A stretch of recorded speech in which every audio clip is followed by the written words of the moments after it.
Welcome to the Boomer Woman's Podcast. I'm your host, Agnes Knowles. The 2024 tagline for the podcast is, "That was then, this is now. Design your own next chapter." My guest today might not be the person to help you with that. Well, maybe he is, but our conversation today centers around his dad, whose wisdom can help you design your own next chapter. It's a longer episode. Rob not only loves talking about his dad and his mom, but the book that was recently released is such food for thought that I enjoyed hearing him talk about it. I'll give you a bit of a clue. Mitch Albom wrote the first book. Rob lived the reality. Listen in now.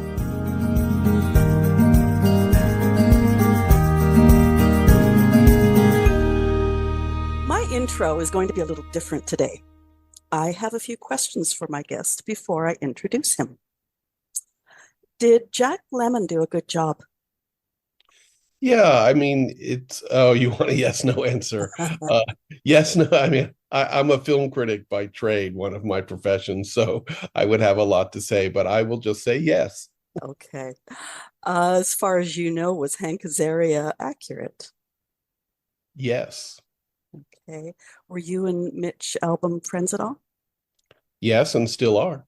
Ah, Very close, very close. that might answer my next question because I was going to ask if he seemed like he was a special student, and I was wondering if you ever resented his relationship with your dad. No, never resented it. We can talk more about that story. There was no contact with my father and Mitch for 16 years after Mitch graduated, as he explains in Tuesdays with Morrie. Yeah. Yeah, yeah. Okay, you've just given it away. But my real introduction, I rewatched a movie last night and I cried again last night. So many of us know Mitch Albom. The first book of his I ever read was his second book, The Five People You Meet in Heaven. His first book was Tuesdays with Morrie. Today, my guest is the editor of another book, The Wisdom of Morrie. Morrie's son, Rob Schwartz. Rob, welcome to the Boomer Woman's Podcast. Thank you so much. It's wonderful to be here. Tell us about your dad. Well, I mean, a lot of people read Tuesdays with Morrie, so I think they have a taste of who he was. He was really a very loving man, someone who lived to teach. He talks about that in Tuesdays with Morrie. He was a university professor for whatever it was, 35 years. And he loved to teach. He loved to discuss things with students, to exchange ideas. He was not one of these professors who lectured. All of his classes were discussions. He taught sociology and social psychology, so it was the kind of field that opened itself up to discussion about, who are we as a society? How do we lead our relationships? Those kind of things. He taught a course called Group Process, which was all about how do we deal with each other in groups. Needless to say, students loved him, and there was many reasons for this. He was, of course, extremely approachable for students. He was also not particularly enthusiastic about the grading system, so it was pretty hard to fail my father's course. I mean, if you didn't come, if you didn't show up, then you would fail. But other than that, it was pretty hard to fail. As a father, he was amazing. He was always very present, very much, enjoyed spending time together, also talking with myself and my brother, and of course, my mother. So, I mean, I could talk about him for hours and hours, but I guess that's enough for now. Did you appreciate him enough when you were young? Yes, I mean, I have lots and lots of stories about that. As you know, when you're a child, you never can get a full understanding of things, obviously, because you only have your experience. You don't have anything to compare it to. So I used to get students coming up to me. My father was at Brandeis University all the time saying, "Oh my God, you're so lucky to have him as a father. He's so wonderful. I wish my father was like this." And of course, as a child, I was always like, "Oh, you don't know what you're talking about. He doesn't let me do this or whatever." But, as you get older, you realize they were actually right. He was a fantastic father. And most of these students did not have such a great relationship with their fathers. So they were kind of, whatever, jealous or had wished their father had been different. So yeah, I mean, I appreciated him quite a bit. We were extremely close, my dad and I, and of all the people in the family, I was the most like him. So much so that I actually had to make a conscious decision when I became an adult to separate. I went to school in the middle of the country since my parents were so involved in academia in the Boston area. And then I moved to Japan as soon as I graduated university, and that's quite a ways away. Yeah, fair little ways. I had a son move across the globe too, so I appreciate that. Now, in the movie, Mitch learns, he evolves, and he finds out what is truly important in this adventure called life. Morrie was your dad. Did you absorb all that from him, or did you have to learn it along the way too? I mean, that's one of those questions where, what makes up a person kind of question, right? I mean, I think I absorbed it a lot. If I had to give some self-analysis, I would say I think I'm a very loving and open person as well. In some ways, maybe I'm different than my father. There's other things too, philosophically. I actually studied philosophy in university. My father was open to a whole wide range of ideas and read very widely. And I think that influenced me, and, also to be very interested in Eastern thought and move to Asia. I think that was part of what my father exposed me to.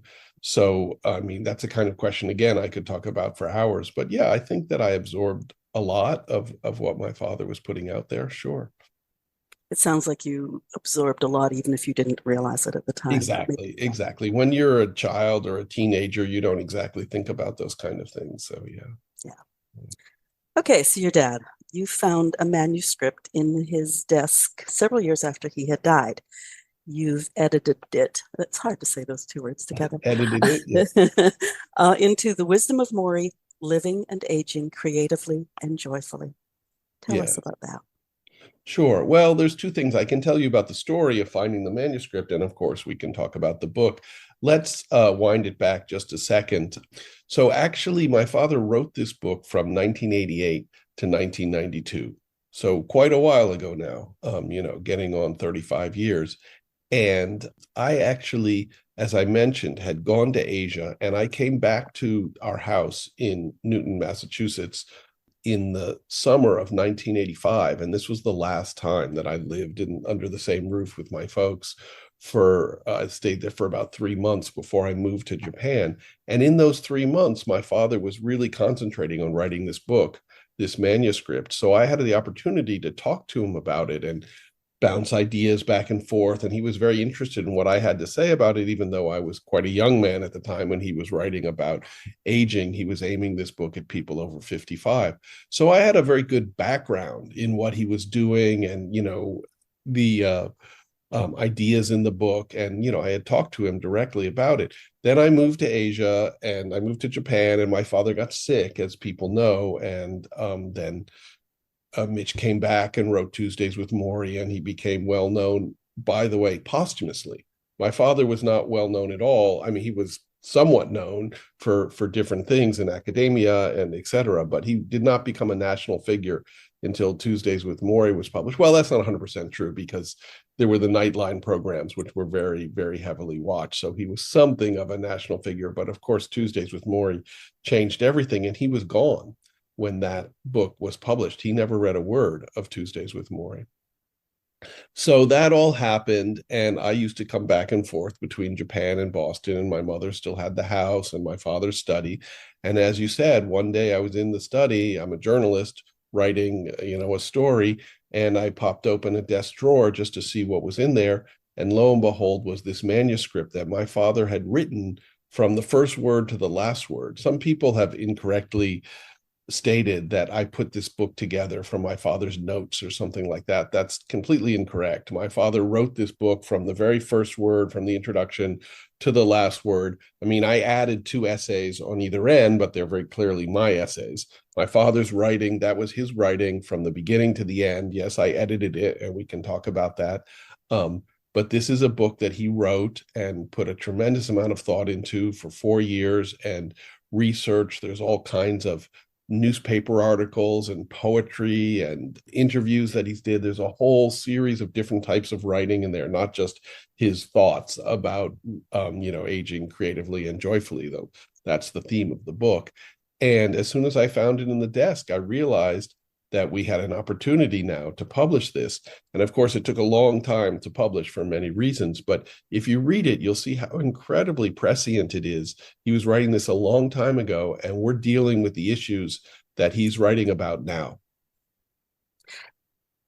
I haven't read the book yet, but from what I've read about the book, it seems like what he was writing about during those years is probably even more important, more vital today than it was when he was writing the words. Yeah, I mean, more vital is hard to say. I think it was vital then as well. The difference is that people are paying more attention to it now. If in 1990 you had said, oh, aging people can do anything and there's no reason that somebody should be not should retire or should withdraw from life, people maybe would have been less receptive to that idea. I think as a society we're more open to the idea that age is not really a barrier. Ageism is one of the sort of last isms to fall. We all know that sexism is horrible and misguided, and racism is horrible and misguided, and all the rest of it. And ageism is sort of the last one to go down. But of course, any rational person knows that age is not really a barrier. Most people at any age can accomplish anything they want if they put their mind to it. Yeah, and keep on accomplishing. Okay, you have a talking point that I kind of was interested in. The top 5 secrets to living a long and happy life that Morrie covers in the manuscript. Right. I mean, that's sort of like, yeah, we could call it a talking point. I'm not sure I use the word secrets. I usually use the word techniques or advice that my father gives. I'm not sure they're all secrets, but they are certainly, some of them are not things that you would think about, but I'll certainly enumerate them for you. They're varied, as you'll see, and go off in different directions. The first one, and this one is maybe surprising to people, that my father talks about is that, like I said, he did a lot of research. He talked to a lot of people. He thought a lot about aging before he wrote this book and while he was writing this book. And he realized that a lot of aging people or seniors, humor sort of slips away from their life. And he thought it was so important to have humor in your life, to laugh as much as possible. So he keys in on this and says, bring into your life whatever you find humorous, laugh as much as possible. Laughter is key to just remaining vibrant and feeling alive. And that's what this book is essentially about: remaining vibrant, remaining creative. And he thought that laughter was just extremely important. So, he concentrates on that. Laugh as much as you possibly can. Then the second one is in completely the opposite direction, which is that he thought that meditation was a fantastic tool to calm your mind, calm your energy, focus your energy, and just overall bring things down to a level where, you're not worried about something, you're not thinking about anything, you're just, breathing and existing. And he thought it was an absolutely crucial technique. My father started meditating sometime in middle age, but long, long before he got ill. And then once he got ill, he really concentrated on it much more. And he thought it was a crucial technique. And indeed, studies have shown, like widespread studies have shown, that seniors who meditate, I can't remember exactly what the figure it is, I think it's 5 years, live on average 5 years longer than seniors who don't meditate. So it is clearly an effective technique. So those are the two in very opposite directions. Then the other ones, I don't think these ones are secrets, but I think that they are, something that we can continually express, and hopefully people will take it on board. My father thought it was incredibly important to keep moving forward, keep learning, keep engaging with life. So he offers many different ways to do this. He basically says, figure out what you are interested in and pursue that. Keep learning doesn't mean studying something that you find boring just because you feel like you need to study or something like that, but figure out what is important to you and learn about that. And those interests will propel you to be more interested and more, engaged with whatever it is. So figure out what's important for you and keep learning about that, keep studying, or keep, pushing forward in that field, whatever it is, right? And then at the same time, he thought the relationships in our life are the most important thing. So, honor and pay attention to and give time to your relationships. Obviously, your familiar relationships, your closest friends, all of your friends. He even thought, at any age, you can make new friends. And this goes actually along with the first, the technique that I just mentioned. If you're learning about something, you take a class in it, you're going to meet new people, and maybe you can make new friendships. So those two work together.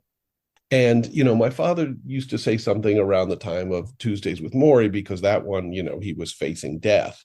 And he used to say, when you're on your deathbed, the size of your bank account isn't going to make the slightest difference. But the time that you spent with the people who you love and that love you, that's what you're going to remember. That's what's going to be valuable to you. And, that's a good guide for how you should spend your time while you're alive and hopefully healthy. And then the last one, there's actually a couple more, but I'll give you five. The last one is one that people have to interpret as they like, right? My father is not giving you direction on this because it's such a widespread and sometimes controversial thing. But he said it's important to develop a spiritual connection, whatever that means for you, right? So if that means organized religion, then great.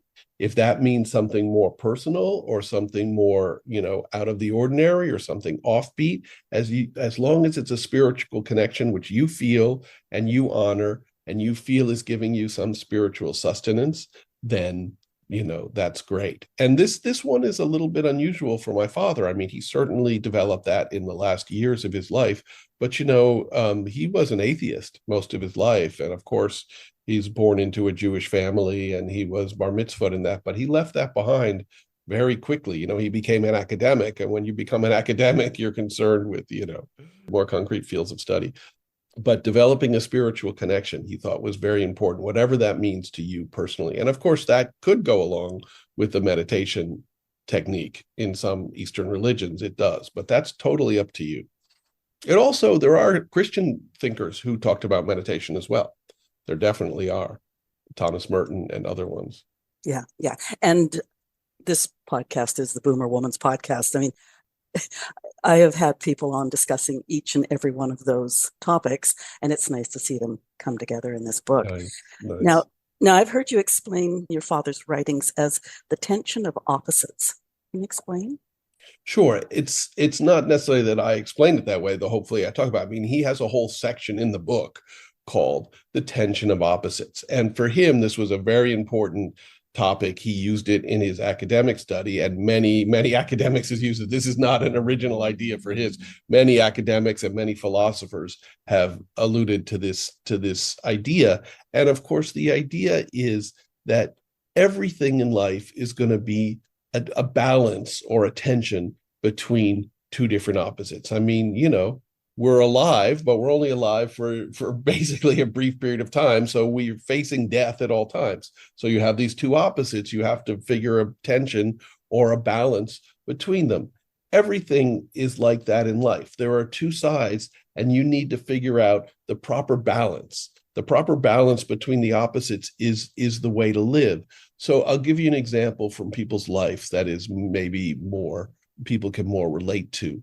So we have the balance between spending times with friends and spending time by yourself.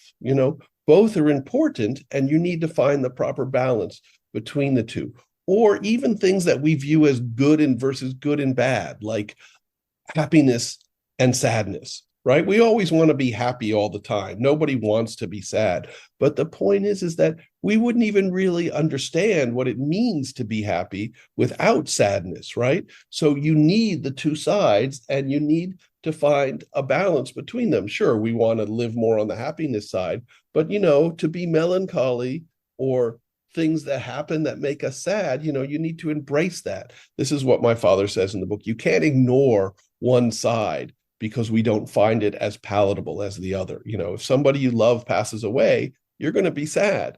You need to embrace that. You need to understand that life is always a tension or a balance between these two opposites, and you need to find your own personal balance, which you're most comfortable with, which makes it, the best way for you to live. And I think, too, correct me if I'm wrong, based on your dad's writings, teachings, is, as you said, embrace the sadness when that person goes, embrace the happiness when new life comes in or something joyous occurs. Absolutely. You don't find a spot and then stick to it. You go back Absolutely. and forth. Absolutely. And I mean, there's other ways to look, and this is a very important concept to my father. And in this book, there's a whole chapter on it. So, for example, there are different kinds of tensions of opposites. For example, we have two words in English: loneliness and solitude, right? And solitude is a good thing, right? Sometimes it's good to spend time with yourself and ponder things. And of course, loneliness we consider bad. You're sad, you're, missing other people or whatever. But there's a balance between those two things. Sometimes you need to be alone and you need to, whatever, calm your energy down. And then, so you need to find the balance between solitude and loneliness. So it's not only things that are completely opposite, but even things that are near, there's still a balance between them. Okay, so you found the manuscript. You then had to edit it. Was that a strange process with your dad's words? It was a long process for many, many reasons. So I write two essays in the book. The first one is more or less about my father and his life work as an academic, things that people may not know. And the second one is more about my mother. My mother was also a PhD in sociology. She had a private practice as a psychologist. She worked at MIT for decades and decades in the psychiatric clinic. And crucially, for what we're talking about here, she edited most of my father's academic work. And some of it was very, very important, very well received. So she had a good idea on how to edit my father's work. So she put me on the path. I mean, this project started a long time ago. My mother has since passed away. She passed away 2 years ago. She was 98, so she had a very long and joyous life. But she put me on the path to edit it, and that was nice that someone who had edited my father's work before could steer me in the right direction. I wouldn't say that it was strange to edit it. As I said, I had a good idea of what was in the book. My primary focus of the book, and this was also, of course, influenced by my mother, was to keep my father's voice. My father has a very distinctive voice. I can hear him speaking these words when I read the book, and that was my primary goal. And I think that I accomplished that one. There was, as I mentioned, the book was written over a 4-year period, so there was a lot of repetition. He didn't remember stuff. He never edited the book himself. So there was repetition from chapter to chapter, even telling the same story sometimes. So I had to go in and cut all that out. My father was an academic as well. So he didn't necessarily think in the way that sort of more, general people think. If he was making a list of things that are important, if the list is 17 things long, that's just too long. You need to cut it off at a certain point so people can grasp your list. 8 is plenty on any list, right? So there was things like that I had to do. But fundamentally, I hope that I kept his voice and the key points that he wanted to communicate. I'm pretty confident that I did. Okay, you've mentioned your mom. I was actually going to ask you about Charlotte. Can you tell us more about your mom, like as a mom? Sure. As a mom, and I'm going to talk about her life work too, because I know that in some ways, especially after my father got famous, that she felt a little bit like, she wasn't as recognized or as celebrated as he was. So my mom was a really unusual woman. I was thinking about this a little bit because I know the gist of your podcast. I don't know, what keywords you use, but we can talk about them a little bit because I have a cousin who was maybe 25 years younger than my mom, and she's a real boomer, my cousin. I don't consider myself a boomer. I'm right on the edge of it. When I was going to school, like we considered the 60s like ancient history, despite the fact it was only like 8 years before, 10 years before, the end of the 60s, we considered it ancient history. But so I don't feel like a boomer. But this cousin who is very close to my mother, is on my mother's side of the family, is a boomer. And we talked about this a lot. And my mother even talked about it. My mother didn't consider herself a feminist because she came from that generation where feminists meant burning bras and screaming about things and stuff. But her life was so feminist. for her master's degree at the University of Chicago. And she was getting a master's degree when women were not getting master's degrees in the 1940s. She wrote about young Black women in Chicago neighborhoods and their possibilities at higher education. You know, she was concerned with women's issues her whole life, and she wrote articles about it, academic articles about it her whole life. And she taught at women's universities. She actually taught at historically Black colleges and universities as well, which was extremely unusual at her time. And I have many stories about that. She has a wonderful story about that. But essentially, she was the kind of woman who was pushing forward for women, even though she didn't call herself a feminist. She got a master's degree when women were not getting master's degrees. A little bit later, when there seemed more opportunity, she got a PhD. She worked at the Massachusetts Institute of Technology, MIT, which is a very, highly regarded school. She was constantly, pushing forward for women's rights at a time when the feminist movement didn't really exist until the 60s, let's say. And, she was already middle-aged by the 60s, And she was also a wonderful mom. She was a great contrast to my parents. So this is also kind of a tension of opposite story. My father was very emotional, very much head in the clouds, idealistic, not practical at all, not organized. His handwriting was terrible. My mother was extremely well organized, extremely practical. She did all of the things in the family like that. She kept track of all of the finances. She's the one who, kept track of the bank accounts and balanced the checkbooks and did all of those kind of things. So, she was the one that scheduled everything. So they were a good match in that way, but they had very different personalities. My mother, obviously, her sort of organization and editing skills and some of her worldview, of course, I absorbed as well. Both ends, your parents, you absorb and you become an amalgam of them.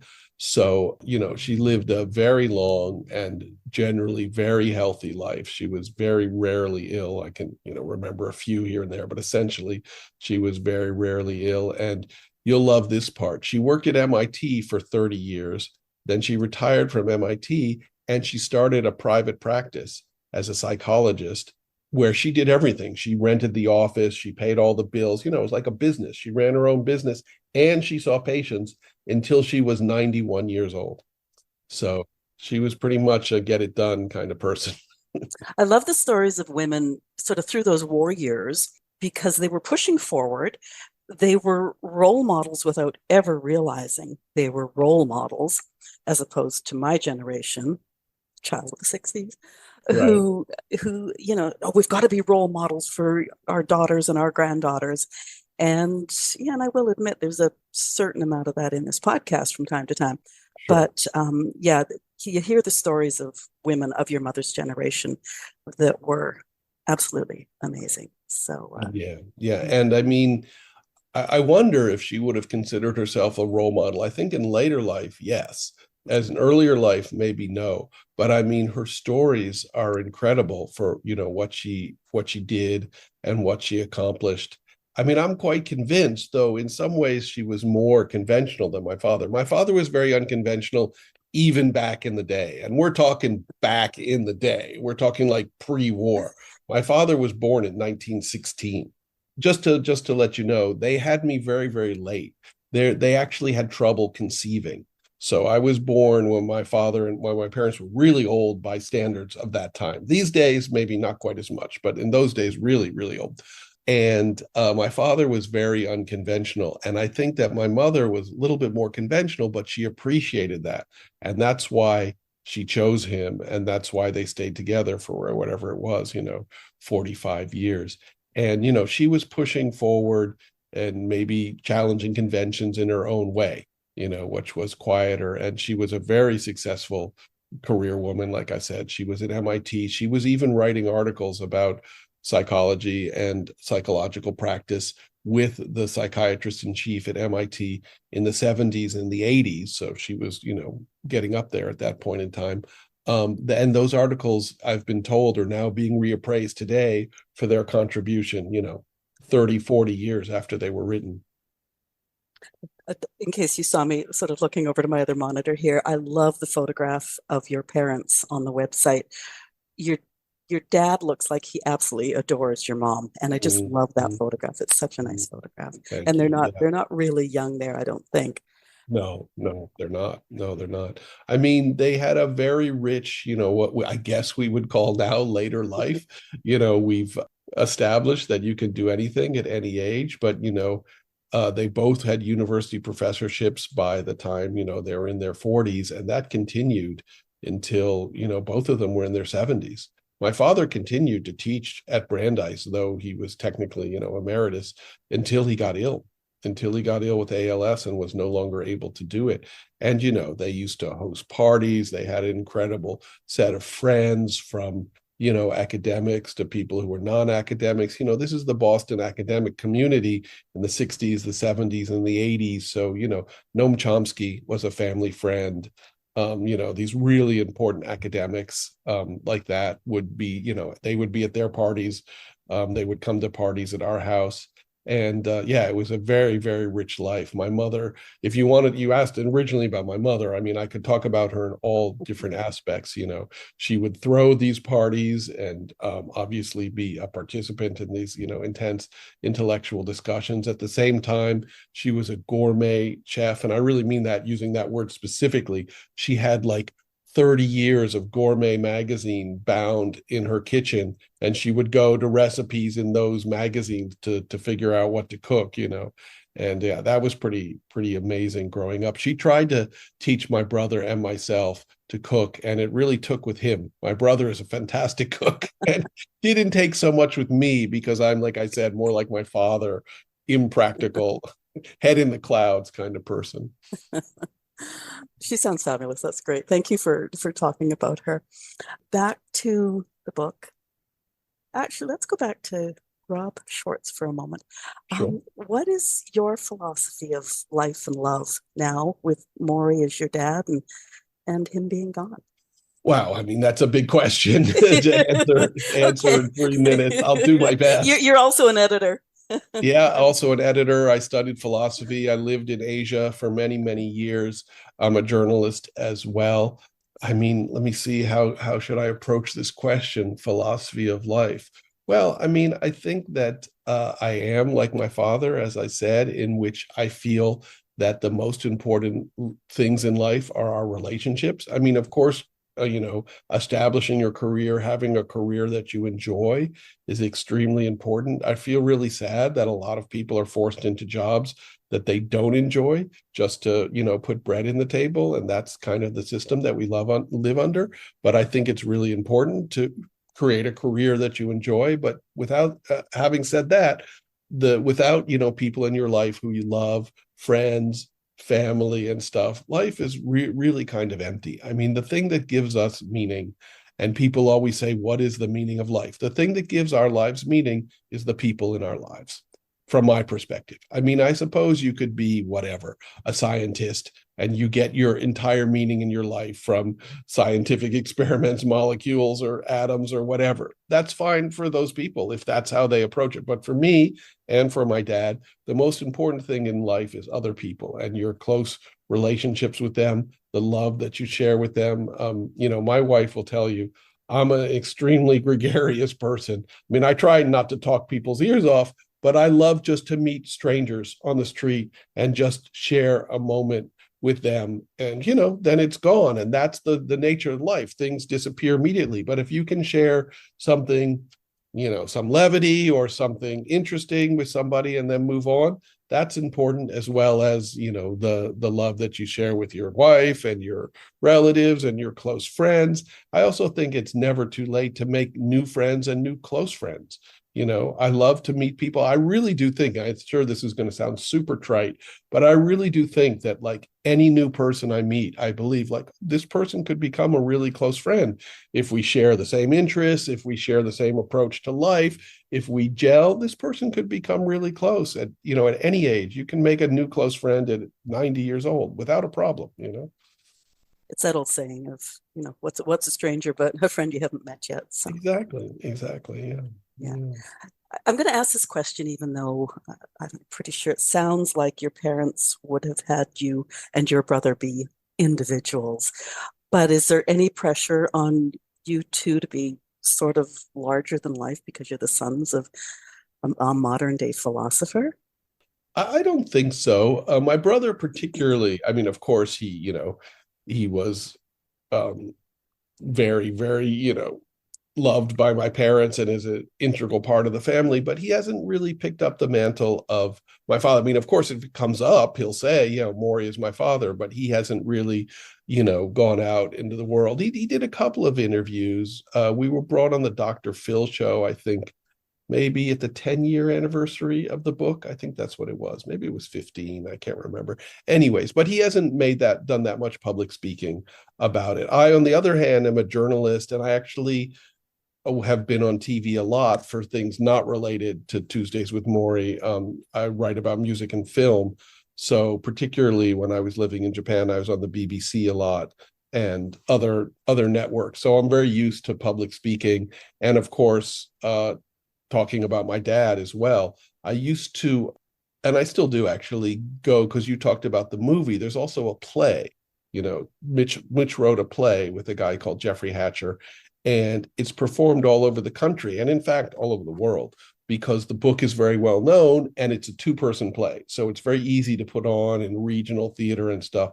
So I've gone all over the country, and as I said, all over the world, doing Q&A after the play, where I would find that the play is being performed, and I would take it upon myself to contact the producers and say, I'm Morrie's son. I would fly to your town on my own dime. And, if you can find a bed for me to sleep in, I will appear after the play and be glad to do Q&A about the actual real life Morrie Schwartz. And of course, inevitably, they're thrilled, and the audiences are thrilled that they can get some firsthand information about Morrie. So I've done that all over the country. So I was very used to speaking about my dad, and that was long before I finished editing this book and put it out. So I'm very used to speaking about my dad.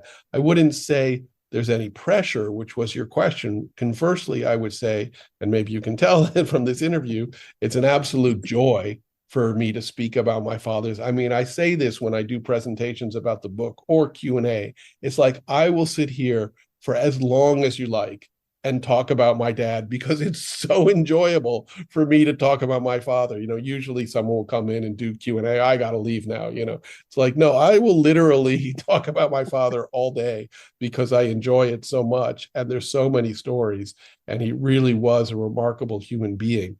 And I mean, I don't think that he would have necessarily said this. Maybe he would have thought it, but I do think that he is a role model for people to take up his values and how he lived his life. I'm not sure if he would have said that or not. He would have said, I live my life, in the way that I think is best. But I do think it is the best way to live. I mean, I do think that being loving to all of the people around you and trying to create a sense of community with that, relationships, that is the best way to live. And that the thing that gives our lives meaning is other people. Yeah. I pulled three. It would have been easy to pull like 200 quotes out of your dad's interviews and all the things I've looked at, listened to, and read. But I pulled three out, and I'm going to just make a comment about them. But if you feel free to jump into, perhaps the most obvious one because of the movie is death ends a life, not a relationship. And I think as we get older, that just becomes so true. Absolutely. Absolutely. When my father first said that, I had to think about it for a while. And of course, if you hear he was still alive when he said it, if you haven't lost anybody, it's it's a little harder to process that. But when you do lose somebody really important to you, like a parent, you realize how true it is. Oh yeah, it's absolutely true. And I still have a relationship with my father. I go to the grave all the time. It's here in Newton, Massachusetts. I think about him all the time. I read his words, all the time. I have not only this book and, other books. There's other books that he wrote, all of which, bar one, are academic. There's one that he contributed to, which was more political. But, I have other things that he wrote as well. I have interviews that he did. I have videotape that is just him talking to friends. When he got ill, I got a video camera and I set it up. So, because we knew he wasn't going to be around for that much longer. So I have hours and hours of videotape of my father just talking to his friends. And in fact, I sent the videotape to Mitch after my father passed, and Mitch based some of the scenes in Tuesdays with Morrie on videotape that I shot. Specifically, we had these letter writing sessions after he appeared on Nightline with Ted Koppel. He actually appeared 3 times, but the first time the show was a big hit, people wrote letters to him, and we would sit around the table. This is also described in Tuesdays with Morrie, and answer the letters. This is actually my big cameo in Tuesdays with Morrie. And I have videotape of those letter writing sessions. So we're all talking about how to respond to various letters and stuff like that. And I have hours of videotape of him with friends, including him with Mitch and Mitch's wife, Janine, who sings to him. She's a vocalist professional, and she sings to my father, which is a scene in the play of Tuesdays with Morrie. I actually have that on tape. Yeah, I have this theory that, obviously nobody lives forever, but they can live forever in a way by the stories. I have a page on one of my websites, Stories My Mother Told Me. And, my grandchildren now are getting snippets of their great-grandmother through those stories and things like that. Yeah, So, that's wonderful. That's wonderful. Yeah, I mean, I feel like there is a sort of a tension of opposites there. We as people are sort of connected to the personality or the personhood of, let's say, your mother or your grandmother, right? And unfortunately, or fortunately, depends how you look at it, those things eventually will fade. But hopefully the ideas and, the love that they put into the world, that's what connects with people, and that's what goes forward. Whether it's connected to their personhood or not becomes less important. So you have that tension between personhood and just the ideas or the love themselves. I'm just going to throw this in there. You are a philosopher. It's fabulous. Okay, my next quote, or the next quote, there's obviously not mine. I want written on every mug and t-shirt out there. Take responsibility for yourself. Yes, sure. And then this is a big problem in our society. I mean, without getting too political, and this isn't, talking about either party or anything like that, but that we've just raised a society. We've just somehow created a society where people want everything handed to them. They don't want to have to take responsibility. They don't want to have to think about what their part is. And I mean, again, without getting too political, this is what happened with the pandemic. People were like, well, my body, my choice. It's like, well, we have this thing called public health, where the health of the society is dependent on you. If you're going to be spreading disease because you refuse to, do something, then that is a problem for all of society, and you don't get to choose that you can make other people sick. It's along the same lines. We need to take responsibility for ourselves and how we affect other people. And that has really been lost in our society. And I should emphasize, it's really our society, right? We as Americans don't really think about the rest of the world. And the rest of the world, especially places where I've lived, is incredibly different. I mean, in Japan, the idea of take responsibility, they don't even have to say it, because they have such a group-oriented society that they are just constantly taking responsibility. I mean, what you would say to the Japanese is like, lighten up a little bit, is the opposite, because they are so constantly taking responsibility for everything, everybody around them, but it's just so dearly lacking in American society.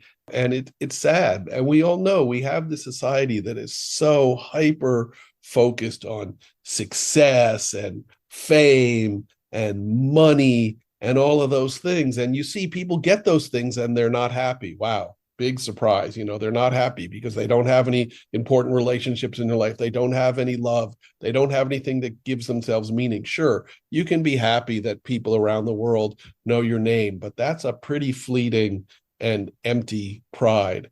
And as I said, what was really going to give your life meaning now, if you use your fame to help people and to create things that are actually helping people who need help, then that's something totally different. And then you're on the right track, Yeah, I'm actually in Canada, and we Canadians are used to sleeping with the elephant.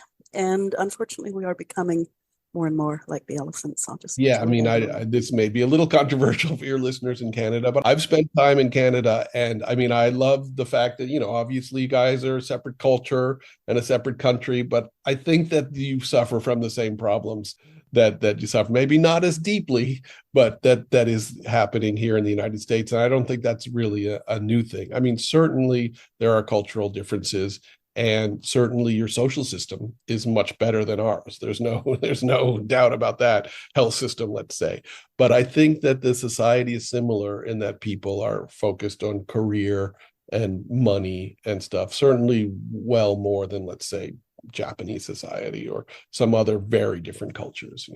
Yeah, and I didn't say that to separate us, but more to say we are more and more Yeah, like yeah, yeah. the thoughts of Americans. I have lots of Canadian friends, right? So I'll give a shout So out do to I. lots of friends. Yeah, I'll bet you do. Lots of friends in Montreal, lots of friends in Toronto, and lots of friends in Vancouver. And they're pretty different. I tell people, just since we're talking about Canada, and you can tell I love and have a deep interest in Canada, I tell people that the most European city in North America is, well, there's two, but I like to say Montreal because that's where most of the filmmakers are, and I'm deeply interested in film. But actually, probably the most European city is Quebec City, right? But Okay. those cities are so much more European than anywhere else in North America. You almost feel like you're in Europe when you're in those cities. Well, I'm going to make it three because I think it's an age thing too, but Boston. I loved Yeah, Boston. see, I'm from Boston. You realize that, Yeah, right? no, I'm a yeah. Bostonian. Yeah. I don't think so. People say that, and perhaps it's the most European city in the United States, but that's like not saying very much. Boston has its own character. Some of the streets, look like Europe. We have cobblestone streets. We used to have gas lamps. Those have now been replaced, but the structures are still there. In any case, yeah, I think that Boston has its own character. I mean, maybe a little bit, let's say, like Cambridge is like Europe, is a lot of intellectuals, a lot of universities, but Boston has its own character as a city. And yeah, I really don't feel like it's similar to Europe, not in the way that Montreal is, let's say. Okay. For me, it was the age thing. And I will admit, I was in Boston decades ago. My son has just recently moved to Boston. Oh, really? And he said the same thing. What are you talking about, Mom? So, Yeah. Yeah. I maybe mean, my memories are old. I'll give you a few facts. I mean, and facts can be twisted any way you like, but they've done these studies of which cities the people walk the fastest, talk the fastest, give change the fastest, and Boston continually tops those studies. People here are really like in a hurry, don't have time for you. We were historically, though I really think this has changed a lot, terrible drivers. I think it's much better now, but just very rude, just cutting people off stuff. It's not the same now, but it's kind of a trait of Boston, kind of in our own world, a little bit obnoxious, like a mini New York. I would much say Boston is closer to a mini New York, and of course we have the big rivalry with New York than it is to Europe. It's not the friendliest city in the world. Then again, Europe is not necessarily friendly, but I say this all the time, and Bostonians really hate it when I say it, but yeah, if you compare us to like Canada or the Midwest or even the West Coast, certainly the South, Boston's not particularly a friendly city. It's an intellectual city. There's a lot of thought going on here, but yeah, I wouldn't say it's very friendly. The best part of these interviews is these digressions. They're Right. fabulous. Strange. Side I have sideline. I have one more quote from your Sure. dad, and it really hit home with me because I've had a career in elder care. I still work with frail elderly, and it's this culture is so stuck on death in terms of its fear, hiding it, not knowing what to do with it. And I volunteered at hospice. I mean, death was such a part of my life for a lot of years. And I know my mom told stories about grandfather, dying in the home and being kept in the home, and her as a child being just part of that. And yet now it's like people just don't even want to use the word. Yeah, I mean, I think we're all very aware of that this culture, North American culture in particular, I think, but maybe all of Western culture has a real taboo around death. And obviously that is stoked by fear I mean, I think it's changing. I think Tuesdays with Morrie, people cite Tuesdays with Morrie as the beginning, a big step forward in that. Obviously, my father talked about death a lot in the Tuesdays with Morrie period and was facing death. And yeah, I think that, it would benefit us all if we could have a more open conversation about it. And it's as my dad would say, it's inevitable part of life. I mean, you make this agreement when you're born that one day you're going to die, and none of us know what happens after death. So to have any fear about it is kind of silly, but we're humans and that's the way it is. My father read a lot and thought a lot about the afterlife when he was ill, and he wouldn't give you sort of very specific, ideas, but he came to a much more sort of holistic idea.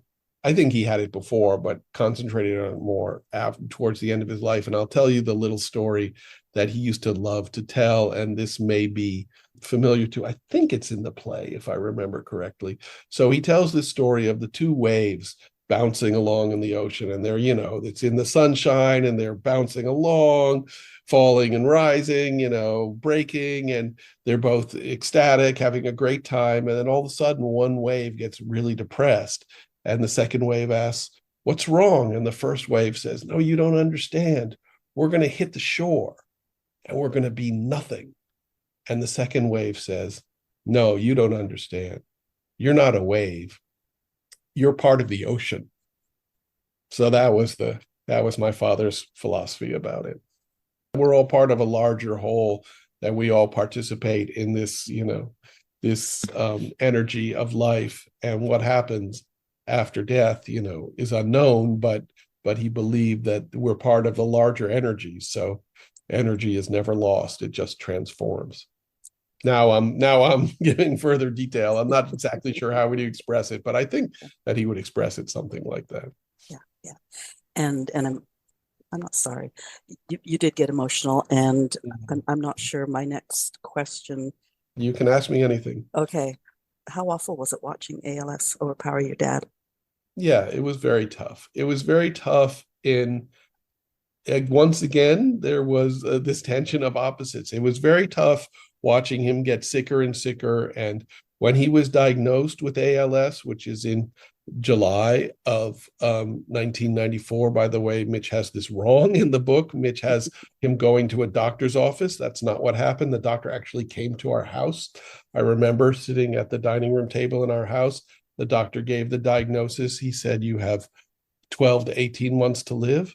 And my father lived 16 months. It was like exactly accurate diagnosis. So we knew that he was going to die, of course. And yes, watching that and watching him deteriorate was very tough. I think the toughest time for me, and I remember this specifically, I was home to get that news, and then I went back to Japan. Before I went back to Japan by myself, I burst into tears and was incredibly devastated by the news. Once you sort of take on board the news, then it's, sad, but you're dealing with it in your way. But the first time you hear the news is incredibly difficult and devastating. But the tension of opposites part here is that it was very hard to watch him get sicker and sicker and lose the use of his limbs and things like that. On the other hand, the amount of dignity and the amount of strength that he approached it with, and the ability to continue to interact with people and give people his ideas and wisdom, if we dare use that word since it's in the title of the book, that was sort of awe-inspiring. So you had this tension between someone who was slipping away and someone who was handling it with incredible dignity and grace and love. And I think that that's the case, in a lot of cases where people have these life challenges and they rise to it. Obviously not everybody, but the people who do, they rise to it with such dignity and such grace that, it inspires you. A constant thread throughout everything I listened to about your dad was him talking about giving and not taking at this time. Exactly, exactly. And that was his philosophy, That's when he said that he was most alive, when he was giving to people and interacting with them, and not just sort of lying there being a patient or a victim and taking. I mean, he also received care, and he enjoyed that, to receive care. But, he felt most alive when he was giving and interacting with people. Absolutely. He said that many times. Yeah. Okay, I'll be 70 next year. Our listeners are boomer women. So many thoughts, ideas, concepts from Tuesdays with Morrie resound with us because of our age, our experience, our wisdom. It sounds like we can expect a whole bunch more of that with this book. Yeah. So we haven't actually mentioned the title of the book more than once, but it's called The Wisdom of Morrie. It's very rich and very deep. My father aimed it at people over 55, but the subtitle, as you mentioned, is Living Joyously and Creatively. It's really about that. So I think it speaks to people of any age. And I really do believe that, if you get a copy of this book and you read it, it will help you, even if you're very balanced and, forward-thinking person, or even if you're not a very balanced and forward-thinking people. There's so many different ideas in there. And also, as I expressed, there's so many different types of writings. It's not just a narrative by my father, but he interviews people. He brings in other people's stories. He uses newspaper clippings. He uses passages from other people's writings that he thought hit the nail on the head. He uses poetry. He tells stories himself.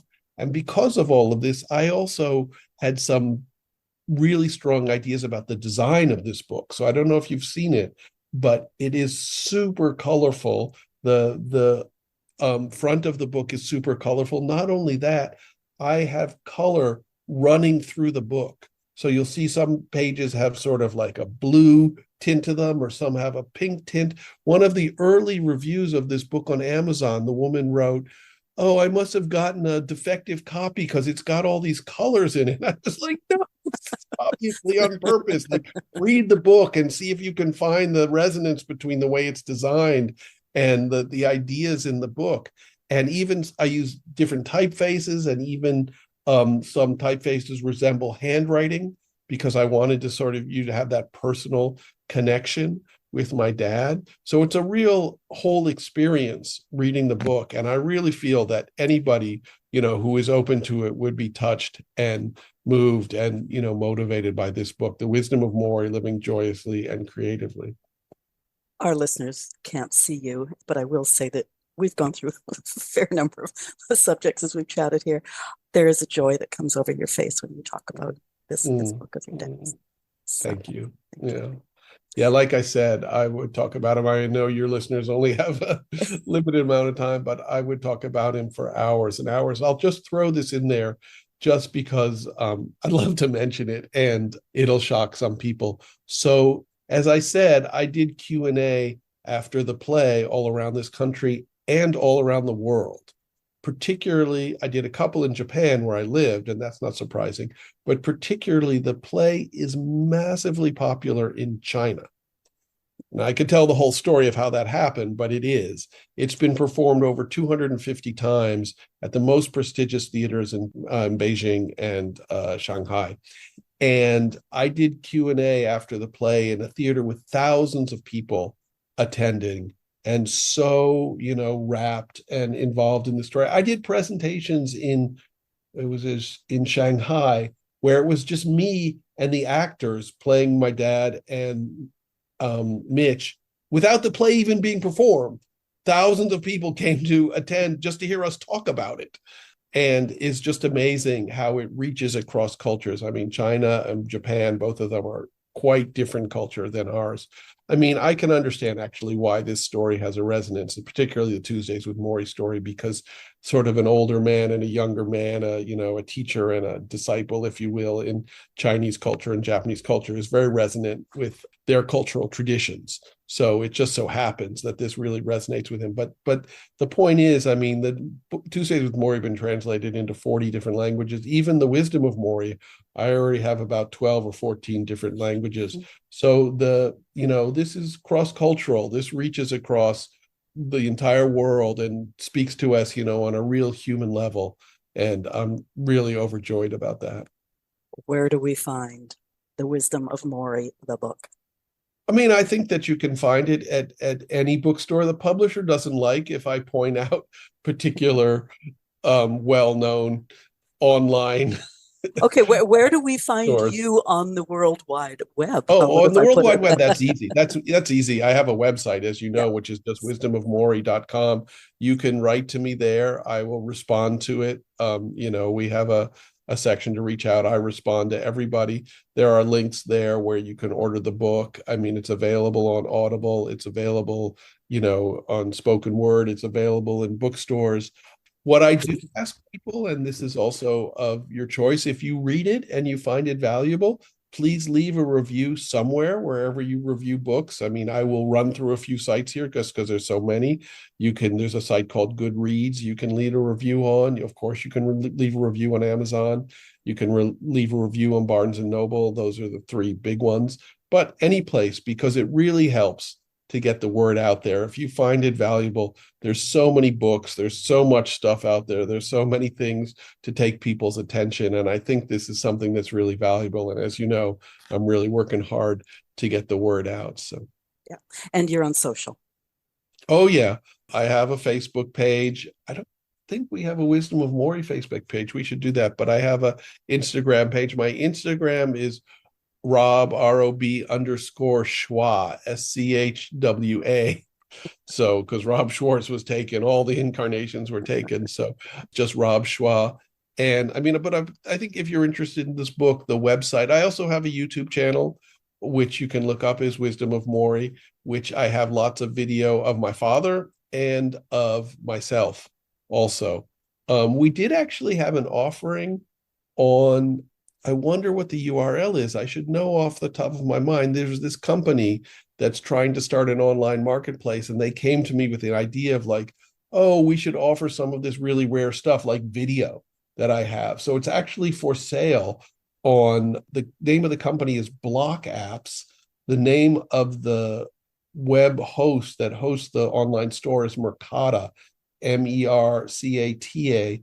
I think if you do a search for it, you could find it. I mean, that's, specific stuff. But the website, wisdomofmorrie.com, has lots of video up for free. And I have a YouTube channel with stuff up for free that people can watch, video of my dad. There's actually a lot of video that I shot. And also, he was on a bunch of programs before the illness and stuff like that, talking about different things. He was one of the originators of the Peace Studies program at Brandeis. So he talks about that. He talks about mental health in general, public health and mental health, because that was his field. So those programs done in like whatever the 80s, I have video of them. And I think some of them are up on our YouTube channel. I should put more up. Okay. Website is always in the show notes. And I put as many links as I can find on your page at our Great. website. Great. Before we close, can I ask you a personal question? Sure. What is Onetopia?